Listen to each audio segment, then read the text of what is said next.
Good evening and welcome to the Parent-Teacher Advisory Committee meeting. It is 5:32 and we will call the meeting to order and we'll stand up for the pledge. I pledge allegiance to the flag of the United States of America and to the republic for which it stands, one nation, under God, indivisible, with liberty and justice for all.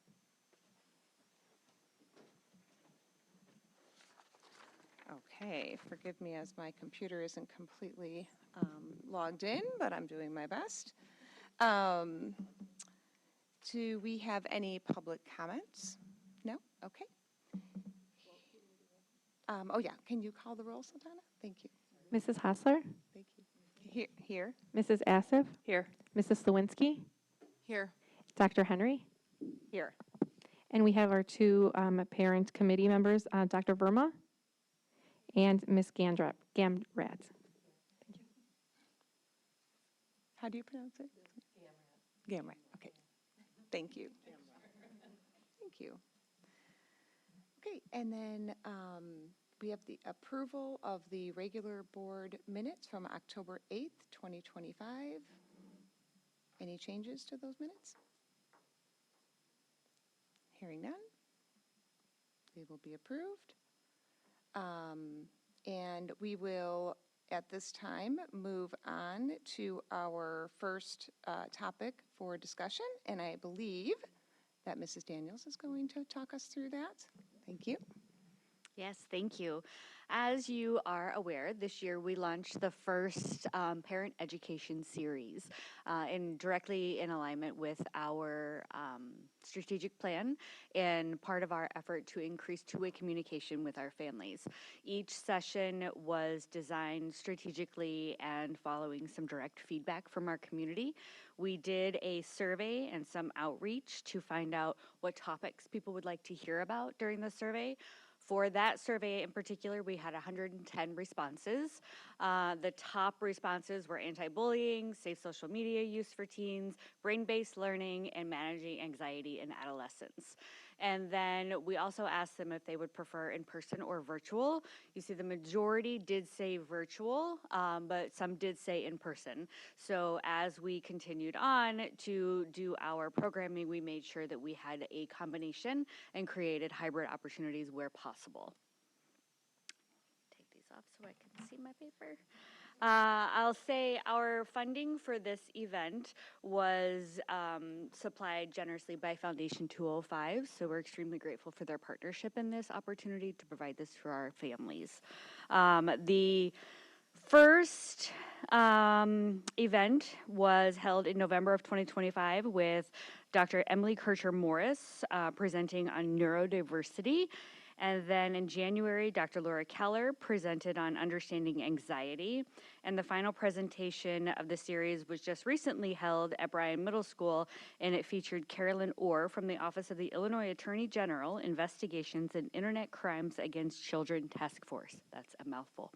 We had really good feedback from all of them. We had approximately 100 people attend in person across all of them, and the videos that we had for them have garnered about 425 views. Following each of the presentations, we sent out a survey, or we asked people there to scan a QR code and complete a survey to give us feedback on the presenter to make sure that we were giving people what they were looking for and get any additional feedback that we might be able to receive. The responses from those weren't as great as I would like, so that's something that we'll look at certainly going forward. Not You that they mean were- the Not that they number were bad, of they weren't as many as I would responses. like. Let's clarify that, please. I caught myself. Everybody loved them. Everybody loved them. Agreed or strongly agreed that the information was either relevant to the family or they felt that they had actionable takeaways. So all in all, the presenters that we shared and that we had for our series were very well received and covered, I believe, the first 4 of the topics that were identified as the top choices from our community for topics to hear about. So I think that as we look forward to next year, I'm going to think about sending out a survey again to the community to just get updated because we know hot topics come and go and new trends emerge. So I want to make sure that we're building the correct series out. I'd like to work with Foundation 205 again to see if they would be generously willing to partner with us. And then to start to bring in, we did 3 speakers this year, stick with at least 3, if not maybe 4 for next year. Is there any questions or feedback on the If you have any series? questions? Yeah, go ahead. No, go ahead. Just some feedback. So I was able to attend 2 out of the 3, the last 2, and they were fabulous. So I think Thank you. hit right on the mark. I have 2 middle school children, and I think both of them were very, very relevant, but I could also see them being extremely relevant to elementary or high school kids. Heard tremendous feedback from also friends of mine and other parents that I know at both of those sessions too, with an added follow-up after the last session of how do we get this at our middle school for our students. I would just say that I think as I sat there, I thought, oh, I wish more people were here and they could see this and they could hear this. So I think just as we look next year, how do we continue to spread the word? How do we, get out the information early so maybe we can leverage teachers, influential parents, whatever ways we can, because it was great information. Yes, thank you. Thanks. Thank you. First off, thank you for implementing this. I think this is, I've thought all year that this is, even though I haven't been at any of them, but that this is a great idea. And just, I think parents have been looking for this type of, these types of presentations to be available for a long time. So I love that we're offering this. And like you said, the foundation partnering with us to help fund those.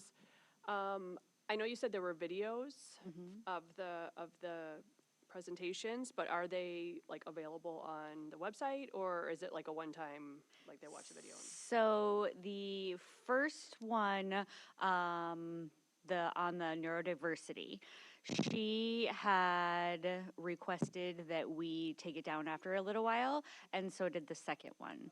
So they were not still live anymore because obviously if we leave them out there, it's for people that are hired to do these presentations, exactly. And then Carolyn Orr, we were not able to broadcast or record that, so that was strictly in person. But it was very well received, so the odds of maybe doing another one are, later in the year next year are good. It was very well received enough that it's one that I would consider. She has another option that is like a 2-hour session where we work with her and supply iPads for everybody, and she walks you through the details of setting up safety features on social media platforms, but it is a limited amount of people can come. You have to have the technology. So it was a much bigger setup for that. So I thought, let's do this shorter one first and see what the feedback is like, and then maybe consider the bigger one for next year. And I feel like the conversations afterwards, people were definitely interested in that larger one. I would say, me personally, too, that would be fabulous, just to have a hands-on, because I think some of these topics are very overwhelming to parents, and they, with the best intentions, they just don't even know how to execute on how to keep their children as safe as possible when it comes to online use. Yes. I think, Ms. Daniels, another aspect of this is that there was an intentional partnership with our leaders. So we actually, elicited feedback from our community. And then Ms. Daniels worked with our 2 lead principals, who then worked with other leaders to get feedback around these topics. And actually, I think even our most recent presenter was an idea that actually came from one of our principal leaders. And so, I think, again, one of the things that we continue to hear is the relevancy of it for pertaining to the topics for our community. We know that there are schools and different organizations that have very robust speaker series and information accessible for adults.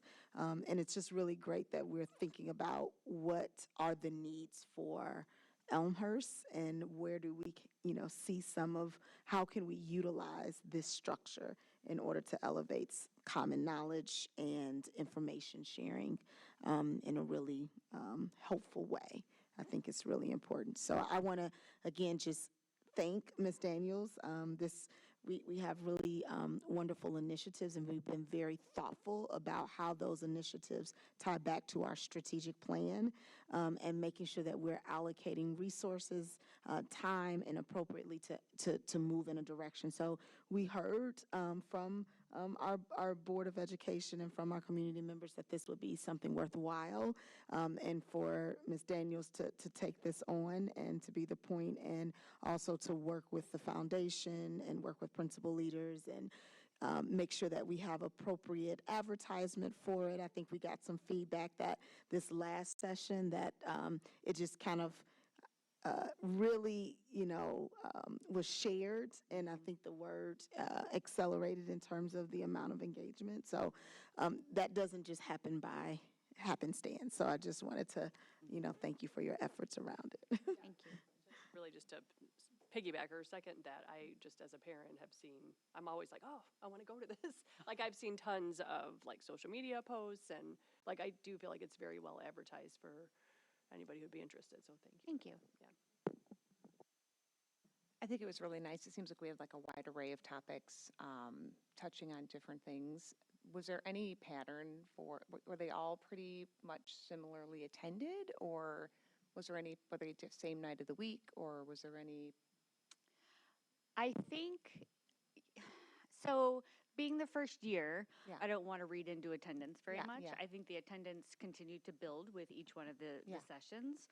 And I think that that's kind of normal, especially for the first year. People are kind of getting used to this. It's a new thing.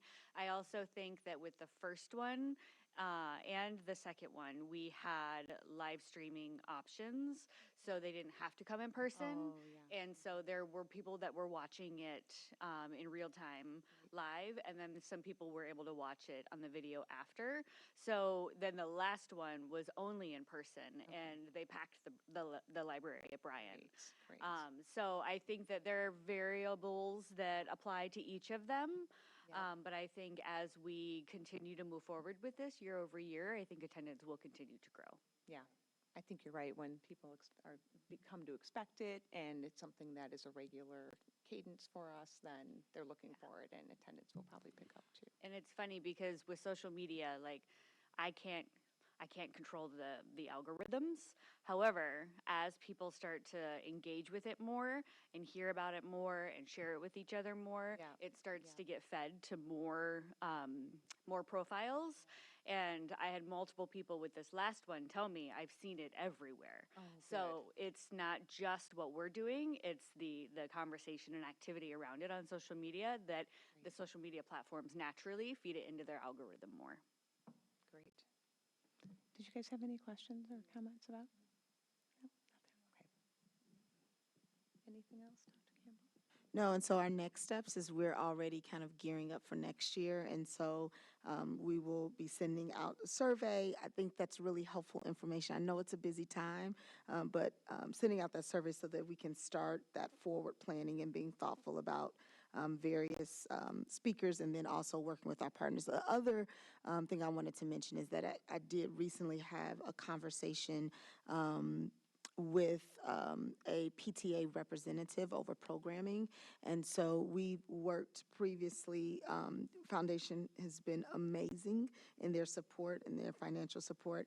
One of the things that we're thinking about is how do we also really tap into that group to really kind of help, again, share these learning opportunities and really spread the word and be thoughtful, because we know that there also is some overlap, that they are oftentimes thinking about programming and thinking about, different opportunities and ways that they can also reach. And so we've just talked preliminarily about the collaboration that they will also could possibly have in this area as well. So, yeah, great work. We are constantly willing and open to hear feedback and ideas, but I think just, again, casting that net, getting that those survey results, and kind of planning from there.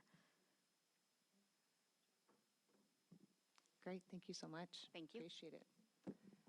Okay, our next topic is a little bit more about surveys and getting feedback and how we kind of plan for next steps and things that are relevant to our community and needs of our students. Dr. Rubenstein, are you talking about this? And Mrs. Laishel are Oh, going great. to do this portion together. So Great. we wanted to, there have been some discussions in the past about the Illinois Youth Survey, and we wanted to bring that discussion to the Parent-Teacher Advisory Committee, which we thought was an appropriate group to really review and consider whether or not we want to move forward with administering this, if not now, some point in the future, and really just have that discussion and see what additional information might need to be carried forward. So just a little bit about the Illinois Youth Survey. Illinois, it's an Illinois approved survey, so there's a piece in our board policies and all board policies that new surveys have to have board approval. So this is one that is pre-existing, already is approved for use in all Illinois schools. And it's a survey of students in grades 8, 10, and 12. And it's been in existence since 1993 was the first year that it was administered. So it's been around for a long time. We don't know fully if it was given here in the past, but I think that it is fair to say that it probably has been at some point in the past, just given some of the conversations. It's administered online every 2 years in the even years. And 38% of schools in the Chicago area and 48% of the schools in DuPage County who were eligible administered this survey in 2024. It is really designed as a measure to gather information about specific student experiences related to school climate, their well-being, some health behaviors, which we'll get into very specifically here. Bless you. Bless you. Things like drug and alcohol usage and behaviors and what that has looked like, and then factors that influence decision-making. So just as an example, it will ask you how often you've talked with your parents about drugs and alcohol. How many, what percentage of your peers do you believe use drugs or alcohol, that sort of thing. So we start to get at peer perception and actual numbers about usage and that sort of thing. No individual student can be identified through the survey. The responses are reported in aggregate, and that's how they're reported back to the school. So we couldn't trace Kevin Rubenstein's individual student response back to York High School so that we could go back then and say, like, why did you use drugs and alcohol? It is really a tool for us to say, this is what our student experience is like right now to better understand that.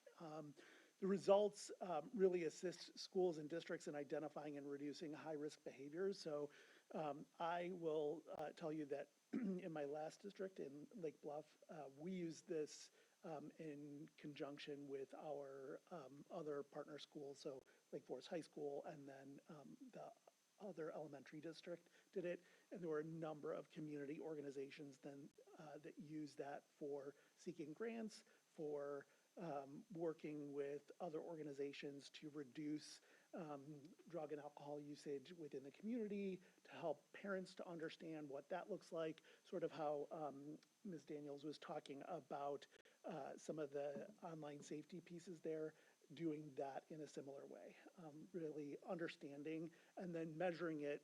They've done it over time, so measuring how their efforts are decreasing or improving over time there. Any parent can opt out of the survey, and so that is the case for all of us, for all of our surveys, except for, for all of the surveys that are here like this, and so parents would be able to opt out. So there are several different sections that are a part of the Illinois Youth Survey. So it is, there's a student characteristics section, so it gives us some demographic data about our students and what that looks like. Then it gets right into drug prevalence and behavior. So really asks very serious questions about substance use behaviors, including how often, where they're getting that, their age at first use, and really going into that. Then they're going into questions about how that has come to be. So contributing factors there. So helps us to understand factors that are increasing or reducing the risk of youth substance abuse, such as that access to substances, the perceptions, parental communication about expectations. So one of the things that we found from the survey in my last district is that parents consistently had conversations about drug and alcohol usage. This is, 10 years ago now, about drug and alcohol usage related to students up to 8th grade. When it got to high school, those conversations decreased in frequency, and that really made a difference in terms of the programming, and because then it was a difference of like, how are we telling parents to have this conversation versus what are the conversations with students, and so really help to break it down as a district. It also gets into interpersonal conflicts and helps us to understand some of the high-risk behaviors that students are experiencing. And we gather some of this right now through Panorama, through the 5 Essential Survey, but it is really clear and explicit based on bullying, fighting, gambling. So again, it's asking those frequency questions about what they're experiencing and is able to break it down. It asks some really good questions about their opinions of their academic experiences, their school climate pieces, their engagement in and out of school, in and out of school activities. So it will ask about clubs and activities and whether they find those engaging and that sort of thing. And then there is mental, social, and physical health portion. So it will ask questions about screen time and how often they exercise and what does that look like. And so really just provides communities and school districts with a lot of really helpful information that could be used in the future for programming and to support our students making better choices along the line. So Carrie's going to talk a little bit now about just some of the factors that we wanted to consider, and then we wanted to open it up to all of you to really have that discussion about what this looks like in the future.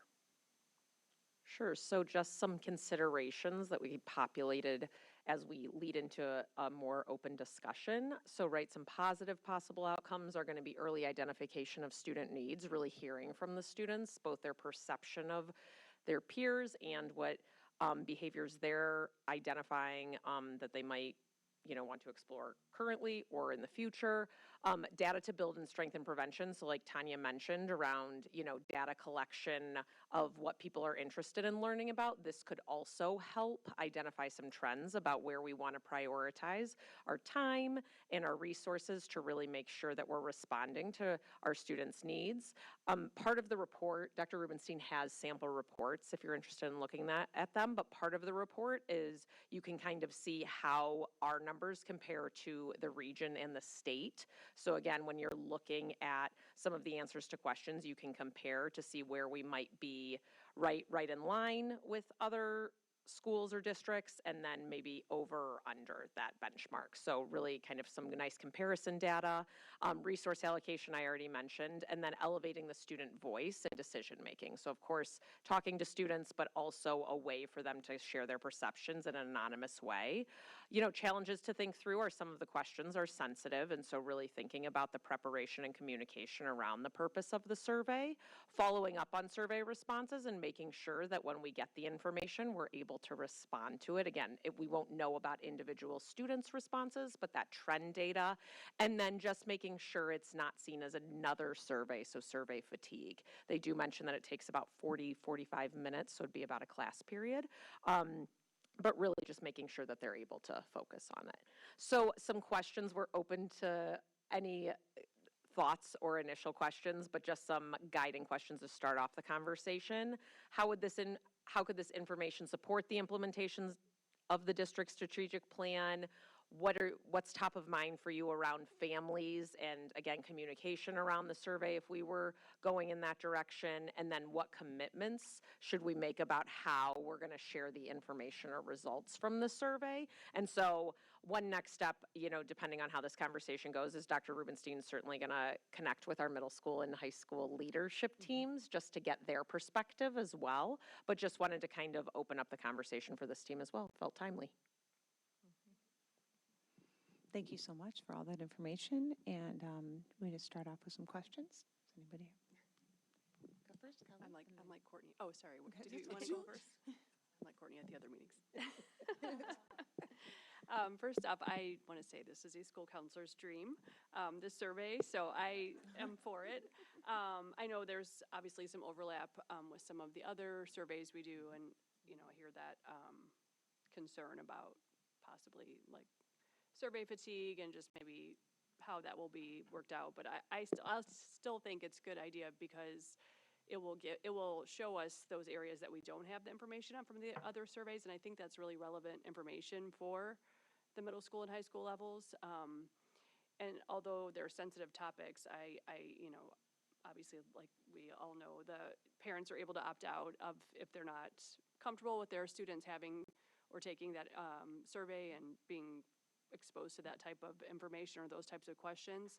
I just think it'd be great because, like you had said, we can use that data to target interventions, target different potential like social emotional groups in schools or speakers.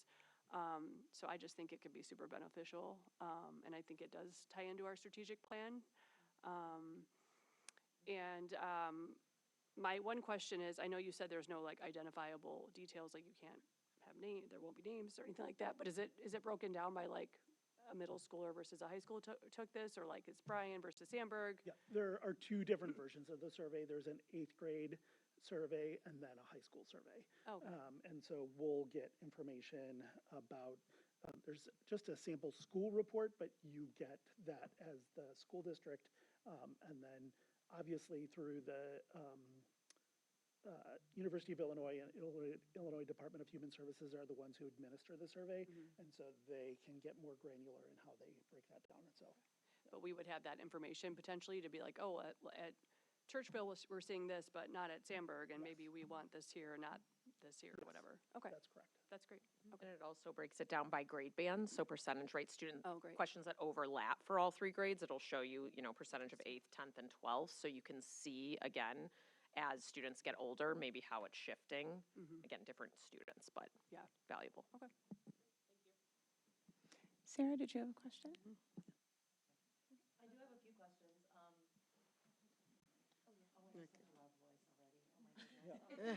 It's really for the people at, for the recording.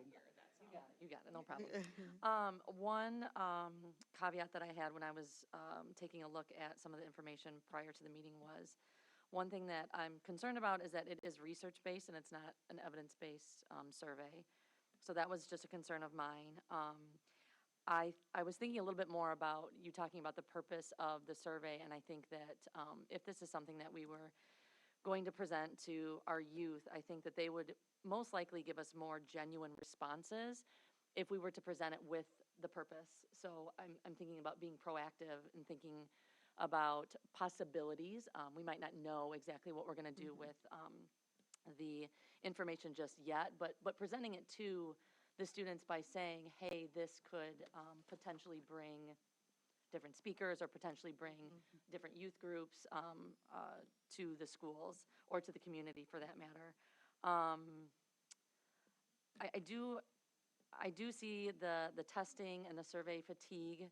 That is a concern. So I was concerned a little bit about, just the responses, being that they're so subjective. And I was looking over some of the questions, and they do get very personal. These are some questions that could really get very personal and maybe even trigger some of our more vulnerable students. So just wondering if we're going to, we should think ahead about what this survey could bring up for some of our students and being prepared, for those types of situations to take place. I do I do like that you can opt out as a parent, so maybe just, you know, definitely ahead of time, letting parents know, maybe having a conversation with your child, depending on their age, right? Whether or not they feel comfortable taking a particular survey like this. Another question I had was how, what programs do we have already in place to get to know our students? I think that we probably have some programs that many of our staff members utilize. I'm very familiar with the middle school ones because I have a middle schooler myself. Not so much with the high school programs that we might have already, but just thinking about how do we already get to know our students as staff members and utilizing that material that we already have rather than adding another survey. I also know, well, I don't know much about it, but I know that Governor Pritzker has talked about an overall Illinois survey that he was going to, I think this was last year, he was talking about, possibly a survey that he was going to implement into all schools, which had a bit more to do with ACEs. I'm not sure where that is in Illinois government at this point, but I'm wondering if that's going to be another overlap of information that we have about our students. And then is this survey available in multiple languages? Is it available in Spanish for our dual language students or our Spanish-speaking students? It is. Awesome. Yes. Sorry. One second,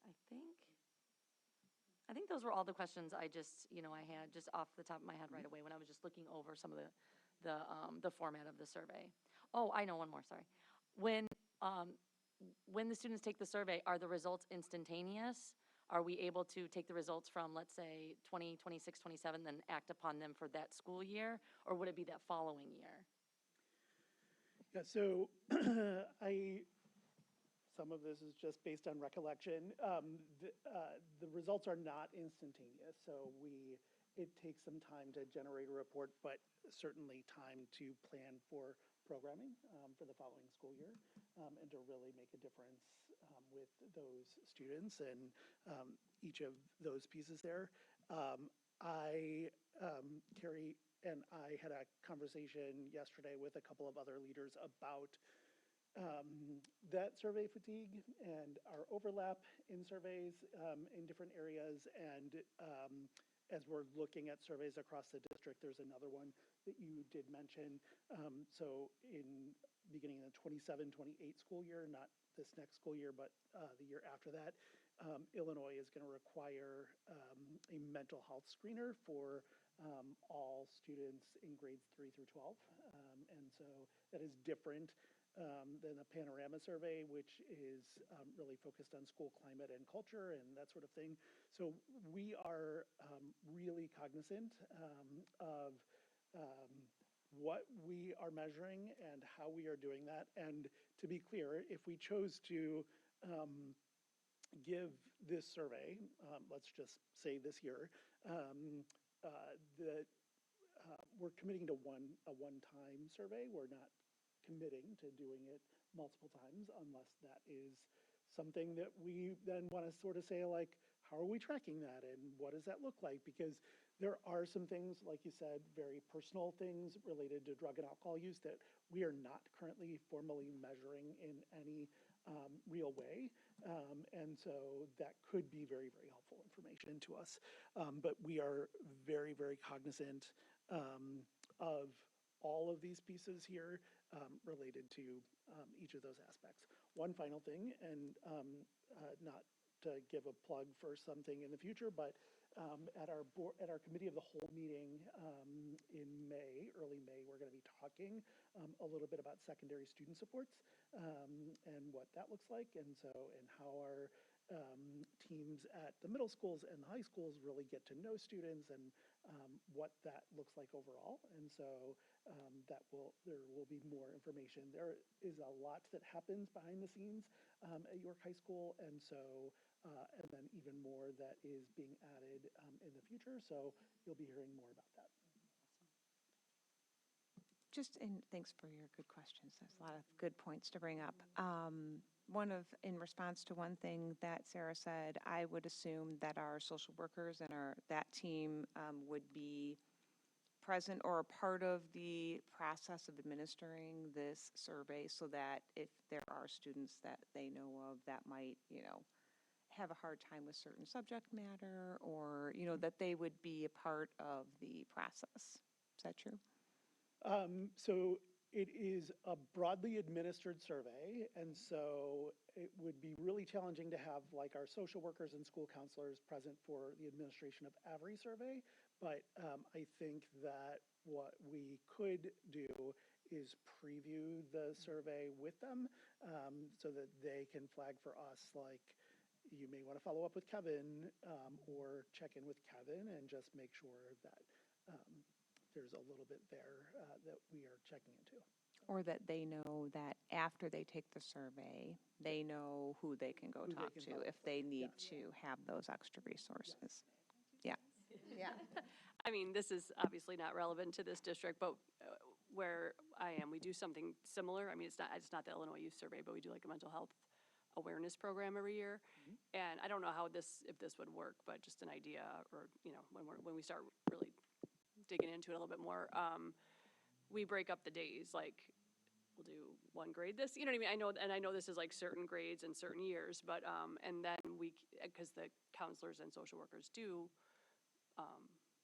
administer that, and then we get all the data, and then we go through and see like how certain kids answered certain questions. And I don't think it's quite as, probably as many questions as this, but then certain questions are flagged, and then we call those kids. So there is like a process, and I think, if something that, if something like that couldn't be done, I think just like you said, having counselors and social workers aware of like what the questions are, what some topics that might come up, and obviously they'll know their kids too, so they'll know where that will kind of come up maybe for certain kids, and being available and having kids being able to get in touch with their counselors. So I think it's also sensitive because it's anonymous, and so I want to make sure that our students understand that it is anonymous and that there's no judgment here, and that they are taking this for the sole purpose, and I totally agree that they should know what that purpose is, and that we're trying to support them the best that we possibly can,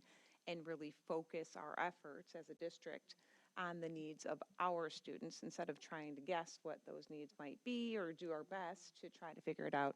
This gives us more data and information to try to make sure that we're really focusing on those things. But, so it's tricky to have that support available, but also make sure that, they don't feel like somebody knows what their answers were or that it wasn't anonymous. I want to make sure they clearly understand that it's anonymous. But Kelly, did you have another? To start, unrelated, but I still remember taking my test. I can picture where I was when I took this test in high school, so it's very weird, apparently. I think part of it is because it was so sensitive and there was questions on there that were eye-opening, I think, for me. But what I was going to say is just to go to the last question about it. In addition to like the commitments of the district, I'm wondering kind of as well how like this ability for a parent to opt out, right? Part of that, will the parents ahead of time not only know about the survey, but be able to see the survey? Yes, okay, I think that will be helpful too, just so that they can make sure to have a conversation with their kid before. And I always hate when a kid comes home and then they share information that I didn't even know about. So I think that's helpful too, and then the parents also know the purpose of the survey and what the benefits of the survey are too, so that they can also be part of that conversation. And then my other question was, will the parents get the results of the survey? Not of your individual child, No. obviously. I didn't mean that. I meant like the aggregate results. And so that is really up to the district. Okay. And how we share that information, and how we share the report, and where that goes from there. I would anticipate, just from seeing other school districts in the area, that there would then be some sort of social norming around like the information that was shared there. Like, parents, you are really the crucial key to helping us to do this, so that we can then help parents and families to really understand the Yeah, role. and that's what I was going to say. I think that that is eye-opening potentially for parents. If you're a parent who says, this is not a problem in our community, and you see it, whether it's your kid or not your kid, it's an opportunity to have a conversation with your child. So I just think, in my opinion, I think as a parent, I would like to see those results, because I think it would help to know what's going on in the community and make sure I'm talking with my child, yeah. Yes. You talked about other school districts and how many have taken it in DuPage County. Could we also talk to some of those leaders and find out what it looked like in those districts? Some things that they didn't anticipate that maybe they could share with us, what some of the challenges might be, or maybe you've already done that. I have not done that yet, but, because we wanted to have the initial discussion here. I actually believe that there's already sort of a formal group of people who, like, get together to discuss their own survey results. This is something, obviously, that, like, DuPage County would look to understand better about how their students are performing overall and what that looks like. And so I think that it allows counties, communities, school districts, schools to have a really good feel about the behaviors of students in that area. Yeah. I had another question. I brought up it being accessible for some of our language learners. I apologize, I didn't ask about, what about some of our students who are challenged in literacy, or even some of our students who might be nonverbal? How are they going to be able to access a survey like this? Yes, and so because it is not, it's standardized, but not, there are screen reader accessible versions, there are other accessible versions. I'm thinking about like disability access for people who are voting, and you want to keep your responses confidential. And so there are methods of making sure that it is accessible for even our students with significant reading disabilities, or students who are blind or visually impaired and that sort of thing. So, yeah. Do you know, for the communities who have taken it, what percentage of parents typically opt out? And then are students able to also choose to opt out? Or is there, I can't recall, I looked over the survey, but is there a, like, do not want to answer or option? Yeah, I can't there recall. is a, I don't know, or this doesn't apply to me, sort of answer for many of the questions. I don't know what percentage have opted out. I think that my perception and background about this is that it really is about, like, in my last community, people looked forward to getting the information, and so it was just another piece of data. Like, they are regularly publishing and making accessible data about student alcohol and drug use, because there are several organizations that have, just taken that on as their own thing. And so I don't know the percentage of students who are opting, or the percentage of families who are opting their kids out. Just for comparison, for Panorama and for Illinois 5 Essentials, we get very, very low percentages of students who are opting out, like 1% or less. Okay, okay. Across the district. And so I think that there could be some initial blanket opt-out until people are aware of, like, what that is going to produce, and then we would have more people opting in. And just another suggestion, I think in terms of parent communication, I know we would probably email them and give them lots of information, but I wonder if we could even embed it into curriculum nights where they can actually ask questions, and maybe you're already thinking of that, but just an opportunity where they can ask questions if they have them. And again, I'm sure you're already thinking of this too, but in terms of being able to act on the data quickly, I'm sure we could proactively map to our programs so that we can action on those quickly after we get the data, and then also provide those resources for parents, because my guess is a lot of parents don't know what resources are available to their students. So being able to, make sure that with the results, even if we're not sharing everything with them, there's something that they can take away too. Yes. Just a thought. So I think that I understand what you're saying about like our existing mental health supports and existing drug and alcohol counseling supports and those sorts of things to just make sure that as we get the results, that there's something to sort of push out initially to families. Is that what I hear you saying? Exactly, just so it's very clear to people that we're actioning on the information that we're getting from the survey. Absolutely. Okay. Yeah. Also, to piggyback on that, I think it's something that could spur a student to talk to their parents about something or bring something up or, so it might come up before that and then to just be aware and ready to have resources available for those families as well. That is, I mean, so it does spur conversation among students. So, if you are a student who does not use drugs or alcohol ever, and your perception is that everybody around you is, then that can feel very isolating, and vice versa. And so, like, there is a power in sharing this information and making sure that our students understand what that looks like. Great. I think that it could be a really positive tool. I think all the things that we talked about are really important as we think about administering it, but I think it could be a really positive tool for our district, and it sounds like other community groups could, use that information to support our families across the community as well. Absolutely. Anything else? We're gonna, I was just gonna, Yeah. oh, I'm sorry, you probably, I'll wait too. we are gonna circle back with a couple of with other leaders since we've had this conversation. Right. Here at this level. Yes, Do you want to finish that off? that was it. That was perfect. I just wanted to make sure that we will have more information to share in the future for the board and for parents and families. The opt-in date is April 30th, so we're under a little bit for this year, and we can always look at it for future years. So, yeah. And that's exactly where I wanted to land, that this was our first initial conversation, and it actually did just exactly what we wanted it to do, was to like help us think about some of the questions and some of the considerations.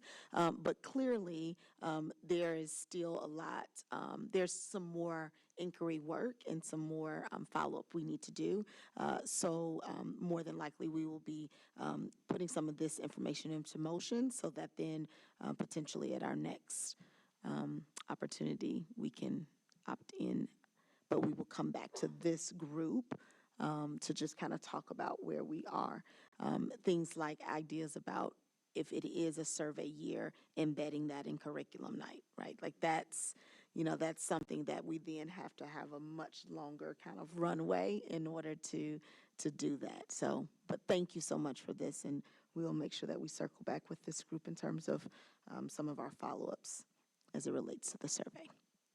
All right. So we are going to move on.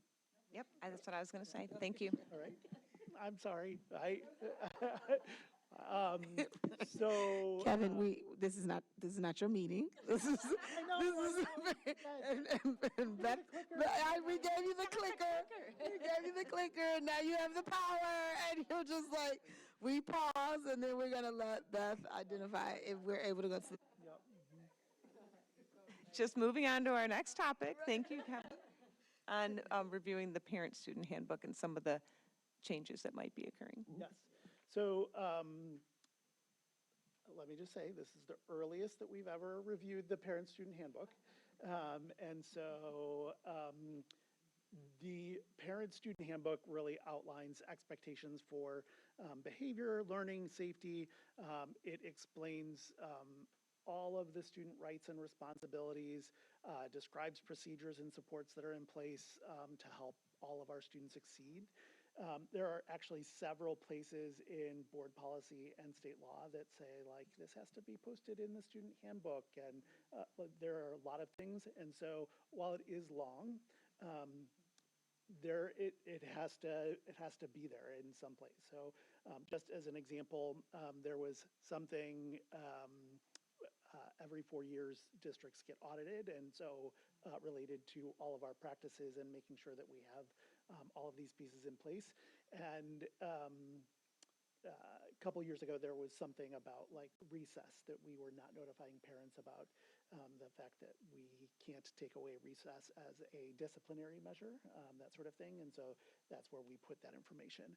It really serves as a communication tool for required notices and promotes consistency and allows parents and guardians and students a really singular place. They don't have to search board policy. It's going to be in the parent-student handbook about how the district operates. And you also see in there some welcome letters, but also our chain of command and who to reach out to if you have questions or concerns. And even though that's on our website, it also goes home with every student in grades 6 through 12. So very, very helpful information. It's broken up into several sections. There is information, general information about our schools. There is a section on attendance, curriculum, grading and promotion and graduation. All of that is in there. There is a whole section on student fees and how to gain access to free and reduced lunch and what that should look like. There's a required section on bike safety and transportation and parking. Health and wellness is a topic that is in there. Discipline, conduct, school safety, internet technology, athletics, and co-curriculars. There is an entire section on special education and student supports, records and privacy, and then just as an example of a notice, we are required to give notice to all of our high school students that they are eligible to register to vote somewhere on campus and where that is. And so there's a whole bunch of required notices, and those go in there. Most updates for the 26-27 school year are related to changes in board policy. So there were some updates to the uniform grievance procedures. There are several updates to curriculum content that are in effect or taking effect in the near future. There is a whole section in there on under bullying prevention and response that relates to the generation of AI images for students, and that could be considered bullying, harassment, and subject to consequences in schools. I will say that all dates, fee charts, and letters are going to be updated by the time of publication. We are actively putting together our late arrival schedules for next year, but also putting together things like the freshman night at York High School and what middle school promotion dates look like, and all of those sorts of things there. That being said, there are no planned changes or significant shifts to the calendar expected. So graduation dates are generally the third Sunday in May. There is some past history regarding senior attendance and early final exams. And there are also some procedural pieces that we are, I say we, and I mean the royal we, by our team, that our team is working to refine and update, and that's primarily related to the York Procedures Manual. So there is a section of the handbook that links to a procedures manual that has some more specific information in there about that, and so that's still in the process of being updated. So we anticipate bringing this for board approval in at the May or June meeting, and we do it at one of those meetings so that we can actually get them included in the handbook that are being printed and all of those sorts of things. And in case you don't have students at the middle or high school level, it is a part of the student planner. So they have their student planner that they have as a part of this, and then these are like the first 50 or 60 pages in there.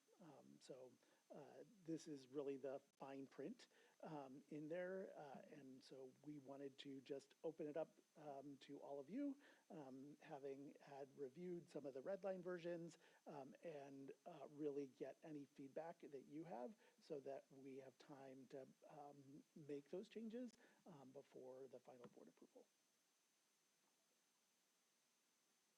Great, thank you so much. It's really great information to have. I know as a parent, you read over these things at the beginning of the year and then you forget all about them. So when something comes up, like how do I call my student in or what do I do in this circumstance, it's nice to have this to refer back to and know what to do. And it's available online as well. Not just in the handbook, but also online for parents. So does anybody have any questions or comments? I was just going to say, I appreciate how, who am I? Courtney. I said that already. Did you hear me say that? I appreciate how comprehensive it is. I will say, like, you know, I'm sure there's lots of parents and kids who sign it and that's that. But I will say I've gone to it a few times for like something, like I looked at something about homework or grades once and I was like, and it's there and it's very like specific and easy to understand. So I love that the dates are in there. I think it's a great tool. So thanks for all the work on it and all the updates. And it's just a great like way to just go and find the information you need if parents ever want to go there. So.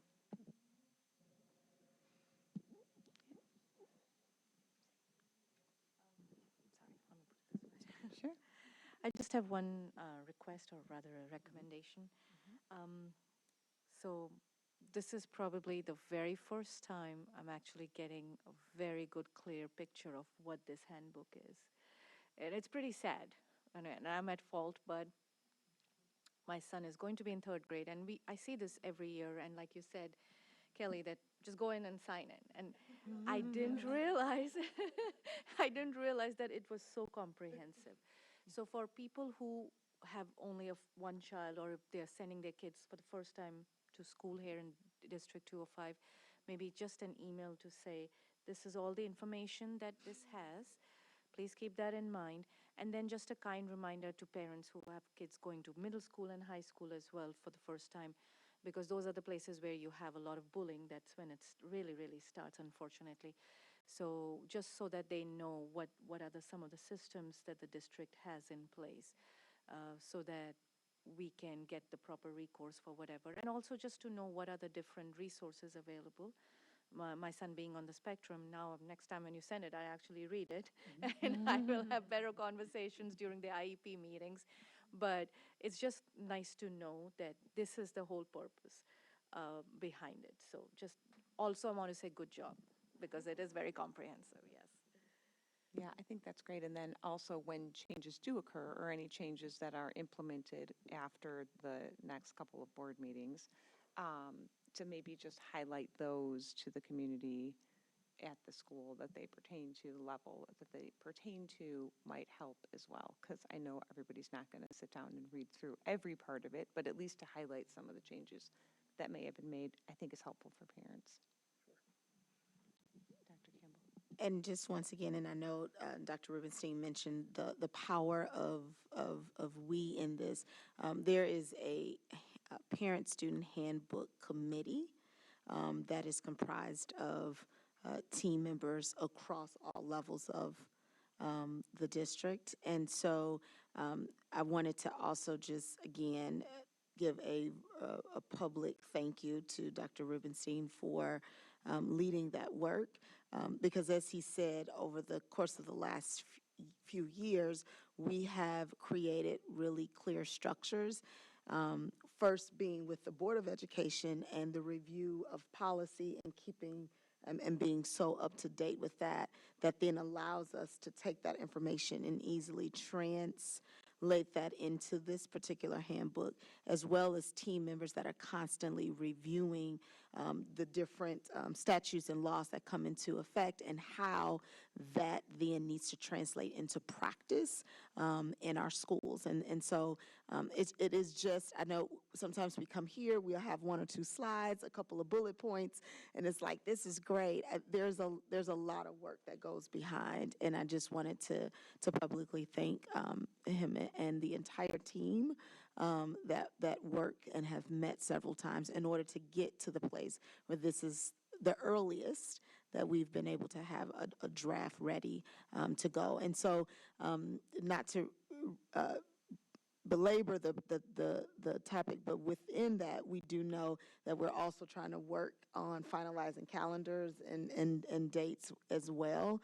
And so that's the reason why, you know, the draft is not reflective of that, because we wanted to make sure that most of the substantive content, if there are changes due to the policies, get in front of you all and get feedback and then get drafted to the board.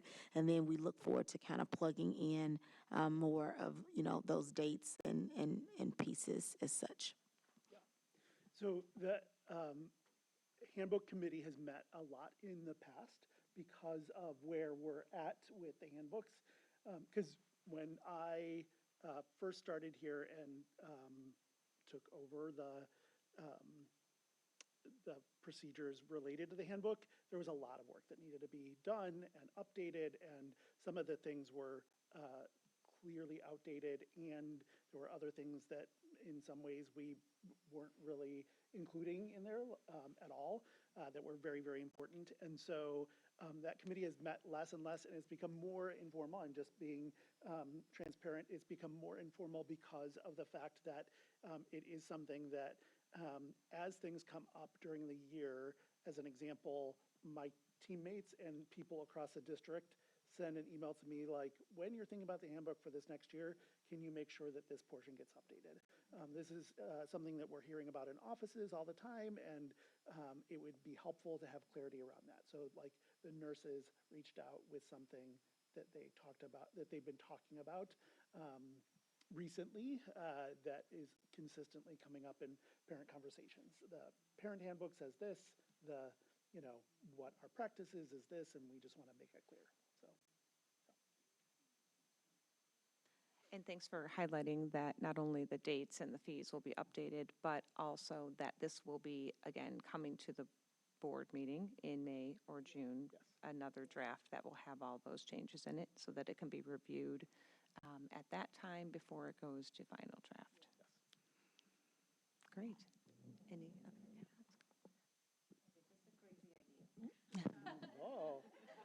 Very crazy idea. But have you ever thought about, you know how when FDA has like a new law, new regulation coming, it opens it up for public comments. Ever thought about that? So that is part of what we are doing kind of right now, is opening it up for public comments. I don't know what this is the public comment. Very smart. Okay, got it.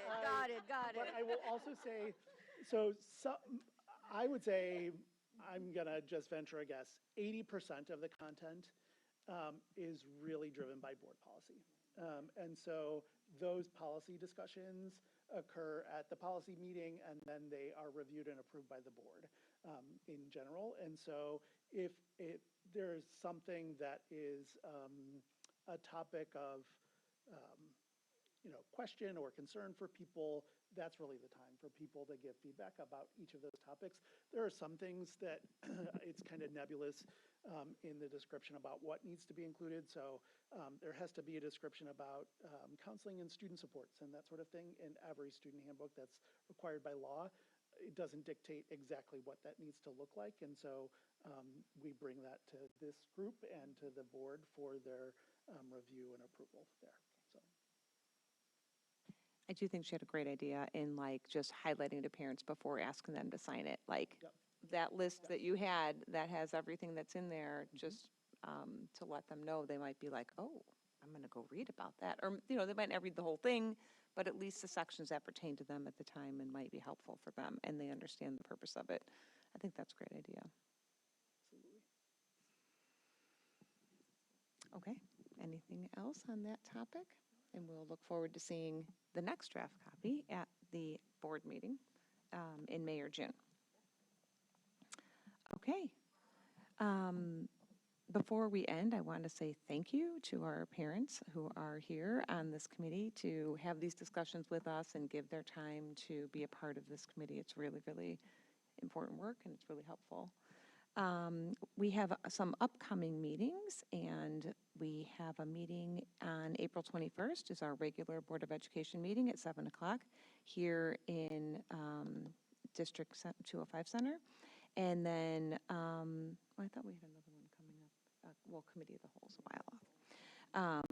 And that's all. So it is 6:37 and we can adjourn.